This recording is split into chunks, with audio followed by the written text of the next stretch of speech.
मुंगेर चुनाव को एक ही शब्द में जानता है कि हमको राजद को वोट देना है। तेजस्वी यादव तय है, लालू यादव का बेटा मुख्यमंत्री बनना। नीतीश जो है बेकार है, हम सबको तो और नशाबाज बना दिया। दो उम्मीदवार हैं जिसमें कि मुकेश यादव का जीत सुनिश्चित है। हमको बीजेपी नहीं चाहिए क्योंकि वो रोजगार नहीं दिए। मोदी जी 2 करोड़ प्रत्येक साल का घोषणा किए थे। एनडीए सरकार जो है कहती है कि हमें रोड बना दिया, हम बिजली का व्यवस्था कर दिया, पानी का व्यवस्था कर दिया, लेकिन पेट का व्यवस्था नहीं हो सका। नमस्कार, मेरा नाम रितेश है। इस वक्त आप देख रहे हैं न्यूज़ भारत पोस्ट।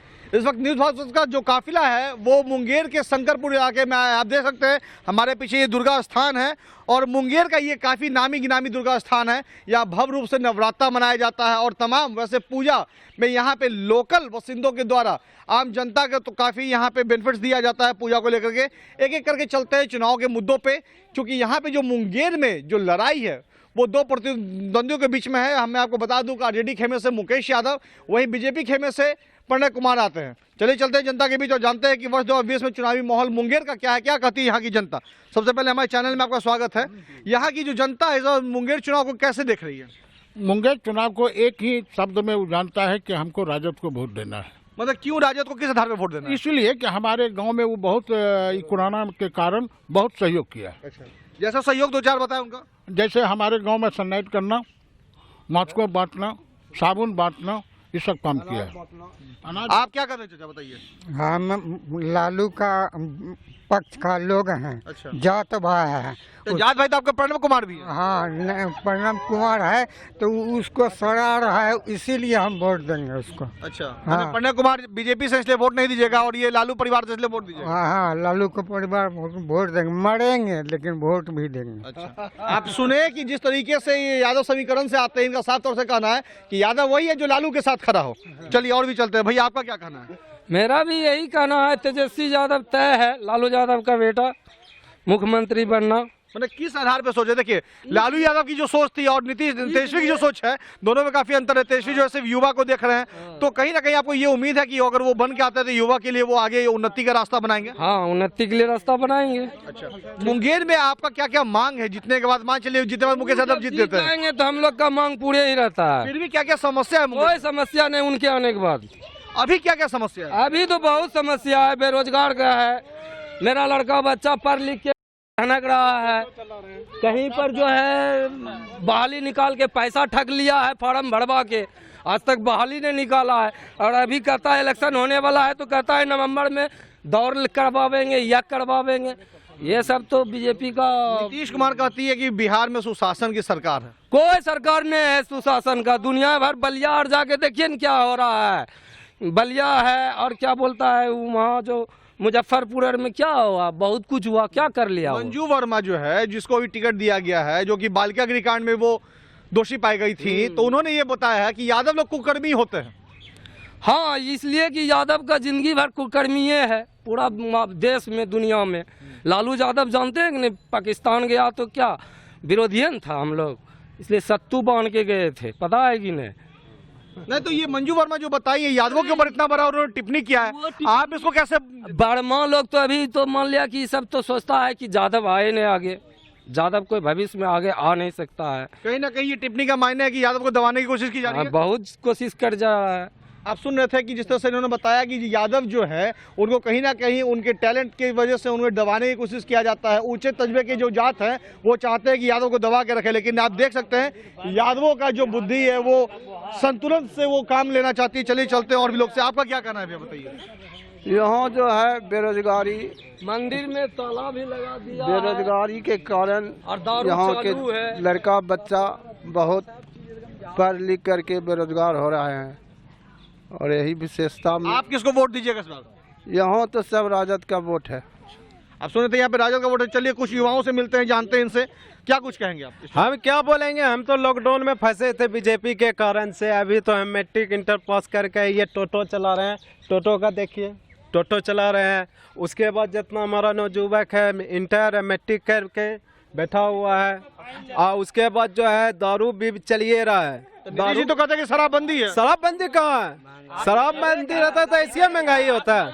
घरे घर दारू बिक रहा है। मुंगेर का देख लीजिए स्थिति में कि मुंगेर का किला के अंदर में छापा मार रहा है। क्यों मार रहा है भाई? वहाँ पर तो पूरा प्रशासन है। उसके बाद एसपी डीएसपी बगल में, दारू कैसे आ रहा है? प्रशासन बिका हुआ है। थाना क्या यहाँ पर हम सब देखते हैं कि शासन की सरकार कैसे हुई फिर? वो तो बेकार है। नीतीश जो है बेकार है। हम सबको तो और नशाबाज बना दिया, पूरा साला नशाबाज में हम सब में। नीतीश को क्या करना चाहिए? हम तो नीतीश को हटका देंगे, हम नीतीश को हटकाएंगे। हमको लालटेन चाहिए। और हम तो और कुछ नहीं बोलेंगे। आप कितना सहमत हैं इनके बातों से? इसके बातों से हम 100% सहमत हैं। सबका अपना अपना सोच है, बोलने का तरीका है। जिस ढंग से विरोध करने के लिए आया, जनता सब विरोध किया। शो में एक बात ही निकल के आ रहा है कि नीतीश सरकार का इस बार लगभग पूरे जनमानस जो है, जो भी बिहार का जनता है, सब विरोध कर रहा है। अच्छा, यहाँ पे बीजेपी के प्रत्याशी हैं प्रणय कुमार। ऐसा क्यों देखा जाता है जब भी कोई राज्य में चुनाव होता है, चाहे कहीं भी चुनाव, उसे मोदी के चेहरे को आगे बढ़ा करके उस चुनाव को जीतने की कोशिश की जाती है, क्योंकि उनके क्षेत्रीय कोई नेता में इतना दम नहीं है कि हमेशा मोदी को लाया जाता हो। देखिए, माननीय प्रधानमंत्री मोदी जी देश के प्रधानमंत्री हैं और बीजेपी बहुत बड़ी पार्टी है।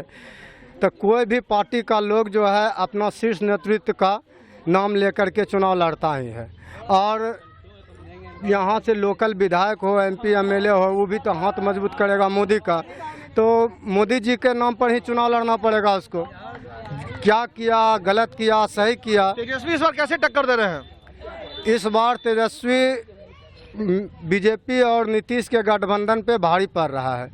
कारण है अभी तक वर्तमान समय तक ये मुद्दा पे राजनीति कर रहा है और बिहार का जो वोट मांग रहा है मुद्दे पे मांग रहा है। इस बार तेजस्वी का जो मुद्दा है 10 लाख युवा को रोजगार, आप इसमें कितना तक मानते हैं सही है?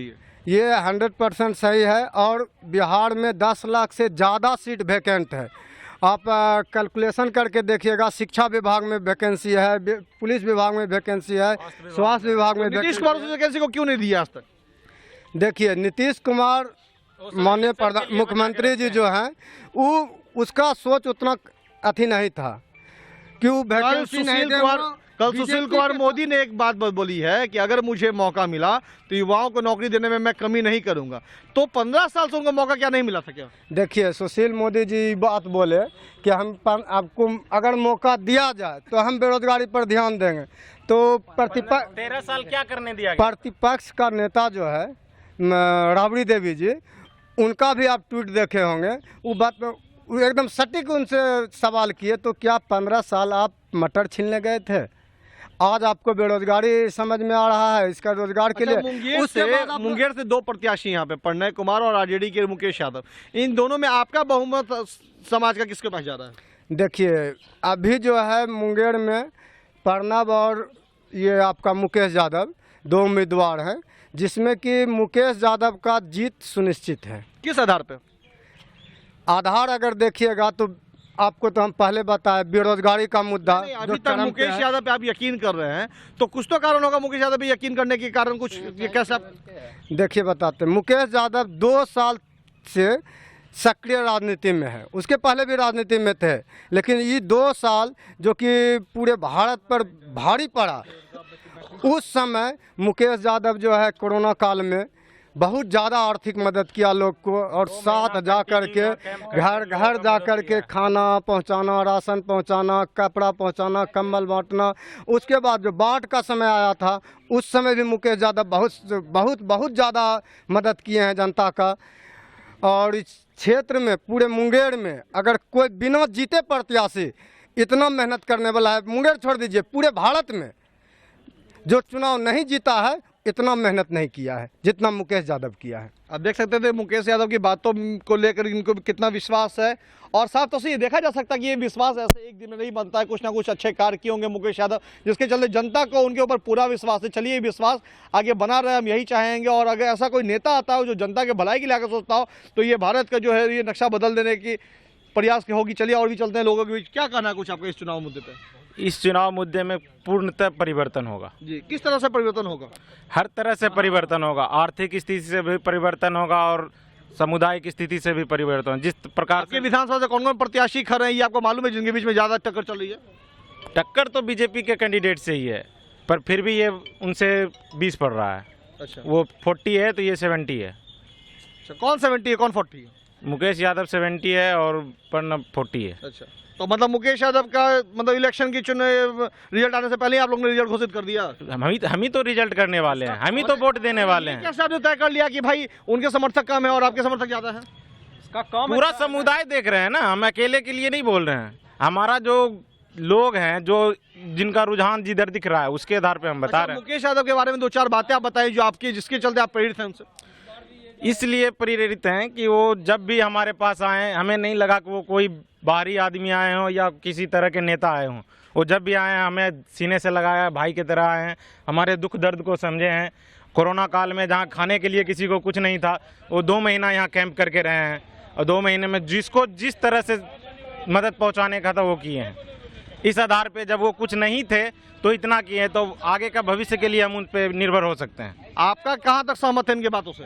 100% सहमत है। हमको बीजेपी नहीं चाहिए क्योंकि वो रोजगार नहीं दिए। मोदी जी 2 करोड़ प्रत्येक साल का घोषणा किए थे। यहाँ 10 लाख होना मुश्किल है और यहाँ 1 करोड़ से ज़्यादा युवा बेरोजगार हो गए। हमको तेजस्वी चाहिए क्योंकि वो वादा कर चुके हैं 10 लाख रोजगार का, इसलिए हम तेजस्वी को ही मत देंगे। जी, चुनाव को लेकर आपका क्या सोचना है? चुनाव का लेकर के हम लोगों का यह विचार है कि सबसे पहले तो एनडीए जो भी कहता है वो करता नहीं है। कहता कुछ है, करता कुछ है, करता कुछ है, कहता कुछ है। और इसलिए इस पंचायत में जो है लगभग 80% वोट जो है लालटेन छाप का लालू प्रसाद का है। किस आधार पे लालू जी? आधार यही है कि एनडीए सरकार जो है कहती है कि हमें रोड बना दिया, हम बिजली का व्यवस्था कर दिया, पानी का व्यवस्था कर दिया, लेकिन पेट का व्यवस्था नहीं हो सका। पेट का व्यवस्था तभी होगा जबकि नौकरी मिलेगी। अच्छा, बिहार में शराबबंदी कितना सार्थक है? बिहार में शराबबंदी जो है नीतीश कुमार के द्वारा शराबबंदी जो किया है उसमें कितनी सच्चाई है? सच्चाई तो असल में है ही नहीं, क्योंकि अभी अगर हम इस जगह शराब खोजेंगे तो अभी तुरंत 5 मिनट में मिलेगा। अच्छा, तो ये मुझे बताइए, घर में ये मुझे बताइए कि ऐसा तो नहीं है कि बैग में कोई 4 बोतल लेके आ रहा हो, ट्रक के ट्रक आ रहा है, तो ये किसकी मिलीभगत से होता है? वो तो मिलीभगत तो सरकार का मिलीभगत है। तो सिर्फ जनता को गुमराह किया जा रहा है? बस जनता को गुमराह कर दिया जाता है और सरकार का पैसा जो रेवेन्यू आना चाहिए वो आता नहीं है। अब पब्लिक का काम हो रहा है, पब्लिक दारू पी रहा है, लेकिन सरकार का पैसा जा रहा है। अच्छा, इसलिए शराब का सक्सेसफुल नहीं है। अच्छा, मुकेश यादव को आप कैसा नेता मान रहे हैं? एकदम 1 नंबर। किस आधार पे? इसलिए कि एकदम नौजवान है, संघर्षशील है, शिक्षित है, पढ़ा लिखा इंसान है और सब तरह से अच्छा है। आपका क्या कहना है इनके विचारों के विषय में? हम इनके विचार से बहुत सहमत हैं और मुकेश बाबू आए हम लोग के बीच में बहुत राहत सी बात की है और बहुत मदद भी की है। अच्छा, एक चीज मुझे बताइए कि अगर मान चलिए मुकेश यादव जीत जाते हैं तो ऐसी कितनी सारी समस्याएं हैं आपके पंचायत की जिनको लेके आप उनके सामने जाइएगा और उनसे उसको सुधार करने की मांग कीजिएगा? अगर उसके पास उस तरह का फंड आता है तो हम लोग को पूर्ण तरह से विश्वास है कि हम लोग जाएंगे तो हम लोग कभी निराश आपके पंचायत की अभी तत्काल समस्या क्या है? हमारे पंचायत में अभी तत्काल समस्या नहीं है, लेकिन जो समस्या थे लॉकडाउन में तो उस वक्त जो है कि आए थे तो बहुत मदद किए थे। अभी देखिए नल जल लगा हुआ है, 4 महीने से काम चल रहा है, लेकिन किसी के घर में पानी नहीं गया है। एक जगह सक्सेस है, बाद बाकी 5 जगह 6 जगह है। चलिए दिखाते हैं, घूम कर देख लीजिएगा, कहीं सक्सेस नहीं है, खाली नल लगा हुआ है, पानी नहीं मिलता है। आपने सुना यहाँ पे जनता की बात है कि मोदी की बातें जो है वो जुमला है और बहुत सारे वादे मोदी ने किए लेकिन आज तक किसी वादों पे वो खड़ा नहीं उतर पाए। इनका साफ से ये कहना है कि तेजस्वी जो है कि युवा नेता है और लालू ने जो कार्य किए थे उसे काफ़ी अच्छा कार्य कर सकते हैं। हालांकि इनका ये आधार नहीं है कि ये जात के आधार पे ये लालू यादव को सपोर्ट कर रहे हैं या फिर आरजेडी को सपोर्ट कर रहे हैं। इनका ये कहना है कि यहाँ पे आरजेडी की जो प्रत्याशी है मुकेश यादव, लॉकडाउन में इनकी काफ़ी मदद की है, उन्होंने कैंप लगाया इनके क्षेत्र में, इनके पास राशन पहुँचाया है, पूरे इलाके को सैनिटाइज करवाया। ये एक अहम बात होती है किसी भी नेता के लिए, चूँकि चुनाव से 2 साल पहले की ये जनता बात बता रहे हैं कि मुकेश यादव जो है चुनाव से पिछले 2 साल पहले से वो सक्रिय थे इस क्षेत्र में। उस समय ना ही कोई राजनीतिक पहल से उनकी कोई मुलाकात थी और ना ही कहीं वो राजनीतिक चेहरा थे, फिर भी उन्होंने जनता के बीच में आके इतना कुछ काम किया। एक सराहनीय काम है, इसके लिए न्यूज़ भारत उनको सलाम करता है। फिलहाल ऐसे ही तमाम खबरों के लिए बने रहे हमारे साथ। मैं रितेश मुंगेर।